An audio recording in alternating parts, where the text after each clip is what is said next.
أستاذة وئام، حضرتك عملتي شغل جميل جدا في المشروع بتاعك، وبشكرك على تعبك ومجهودك، وإن انتي كنت فعلا حاطة يعني أفكار كتير حلوة في المشروع. وكويس برضو إن انتي كنت واخدة الخطوات كلها بشكل منتظم كده ومناسب عشان يؤدي للنتيجة المظبوطة النهائية دي في ورشة السيناريو. عرفينا عن نفسك كده بعد إذنك و... وتفضل. طيب، في البداية أولا قبل ما أعرف عن نفسي حابة أشكرك كثير مرة. لأنه حرفيا يعني أنا بدأت معاك من تحت الصفر، واليوم لا صراحة وئام مختلفة تماما. حرفيا أعطيتني المعلومات اللازمة، رتبت معي الأفكار، ساعدتني حتى يعني كيف أبدأ بالفكرة من الأساس. فشكرا مرة كثير، وشكرا على وقتك، وأنت مرة كنت مرة متساعد معايا. آه شكرا أصلا إنه أعطيتني من وقتك، أنا تعبتك معي كثير.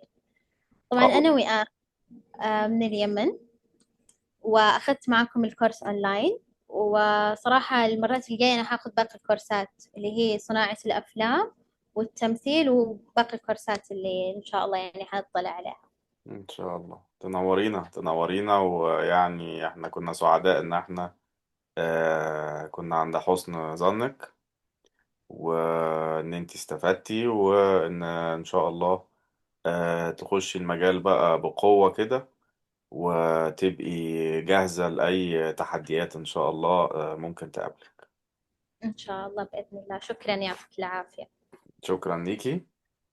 وحاليا حضرتك اقدر اقول لك ان انت اجتزتي الورشة بنجاح، وهتنضمي لعائلة سينماتكس.